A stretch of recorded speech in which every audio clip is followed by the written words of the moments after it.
Tupac was still just a child, but by the time he reached his teenage years, life had already hardened him. He had learned early that the world was not fair, that justice was selective, and that survival required strength most children never had to develop. His family kept moving.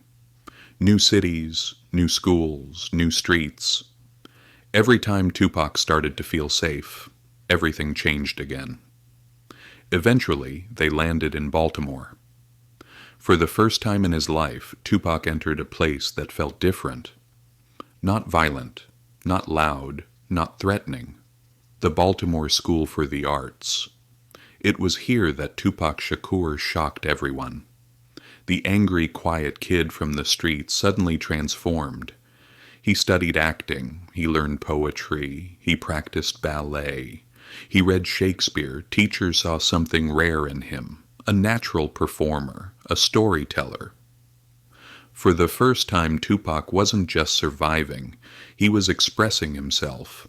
But the streets never fully let go. Even in Baltimore, danger followed him. His home life was unstable. His mother was still battling addiction. Money was always short. Fear was always present. Tupac learned how to switch identities. At school, he was intelligent, articulate, sensitive. On the streets, he was alert, guarded, ready. Two worlds, one soul. And that inner conflict would later define everything about him. Then, just as Tupac was beginning to dream, life pulled the rug out from under him again. Another move, this time to Oakland, California. Oakland was different, harder, more violent, more unforgiving. Here, Tupac wasn't the gifted art student anymore. He was just another black kid trying not to get swallowed by the streets. Gunshots were normal. Police harassment was routine. Friends disappeared overnight. This environment reshaped him. The sensitivity remained, but anger grew louder. And then Tupac found rap. Not just music, a weapon. Rap allowed him to speak the truth without asking permission. It allowed him to scream without being silenced. It allowed him to turn pain into power. He wrote constantly. Lyrics filled with rage, intelligence, empathy, and defiance. This wasn't party music. This was survival music. People started to notice.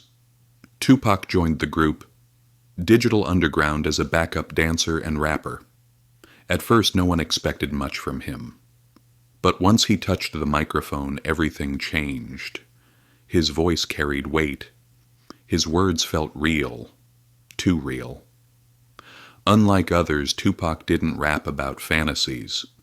He rapped about police brutality, about poverty, about broken families, about pain no one wanted to talk about. His first solo album shocked America. Politicians called him dangerous. Police labeled him a threat. The media painted him as a criminal. But the streets heard something else. Truth. Tupac was becoming a voice for those who had none. And with that voice came attention. Fame started creeping in. Money followed. Power followed. But so did enemies. Tupac was no longer just a rapper. He was a symbol. And symbols are always targeted. He clashed with police. He got into legal trouble. He was constantly watched. Every step forward came with 2 steps into chaos. Still, Tupac refused to slow down. He acted in movies. He released more music. He spoke openly about racism, corruption, and injustice. But behind the confidence was a young man carrying years of trauma. Abandonment, violence, fear, and anger that never fully healed. As Tupac rose higher, the pressure intensified. The industry wanted to control him. The streets wanted to test him. The media wanted to destroy him. And Tupac caught the middle, started to crack. He trusted the wrong people. He moved too fast. He lived like tomorrow didn't exist. Because deep down he didn't believe it would.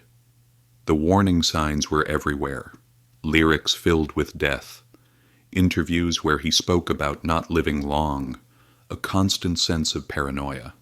And then, one night, everything changed. Gunshots, blood. Tupac was shot. He survived. But survival came at a cost. From that moment on, Tupac believed he was marked, hunted, trust disappeared, anger took control. And the war between East Coast and West Coast began to escalate. This was no longer about music. This was about pride, power, ego, and survival. Tupac was stepping into his most dangerous chapter. And he didn't even realize how close he was to the edge, because in the next part of his story, loyalty would turn into betrayal, friendship would become rivalry, and Tupac Shakur would begin his final transformation, a transformation that would make him immortal, and eventually lead him toward death.